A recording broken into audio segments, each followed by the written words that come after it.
Now, one of the key things here at Fort Leonard Wood is that we're bigger than Fort Leonard Wood. We've got our tentacles are spread wide. You know, as far as the NCO Academy, we also have the NCO Academy at Fort Lewis. We have oversight for, and Fort Campbell. And then if you look at all the stuff that we do off this stuff, mostly engineering, engineer school with the plumbing at Shepherd Air Force Base, firefighting at Goodfellow, military working dogs at Lackland, carpentry at Gulfport, diver training at Panama, and then, of course, geospatial at Fort Belvoir, which hopefully by 1 October 12, the geospatial school, we've got an initiative right now to bring that out to Fort Leonard Wood, which is a good deal for us. Now look at some of these numbers. You know, in FY10, fiscal year 10, military construction, that's what the MILCON stands for, almost $300 million worth of military construction was going on in FY10, and then another $118 million in FY11. If you add all the stuff that's getting ready to start for 12 and 13, almost $700 million worth of military construction is either almost completed, or on the way to being completed, or getting started.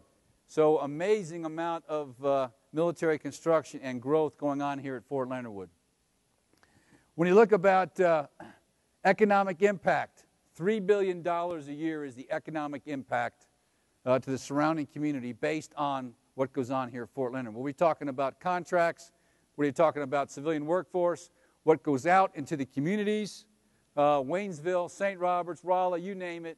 When you talk about the number of folks here, and go ahead and hit and create the first build, please. Next slide. Next build, right there. You talk about every single day between 30 and 33,000 work on this post. And then you got about another 17,000 family members live here or are supported by this installation, which is quite incredible. Almost 50,000 either family members or folks that work here. And then you talk about the retiree community, which stunned me when I first got here. 56,000 retirees that live around Fort Leonard Wood.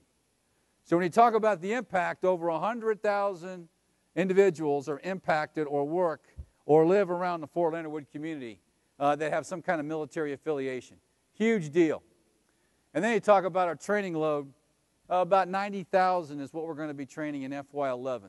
We are the largest, regardless of what Fort Jackson says, we are the largest initial military training post in the world, which is pretty incredible when you start talking about what we produce for training, and when sometimes we just don't get the credit we deserve, all the stuff that we've got going through here.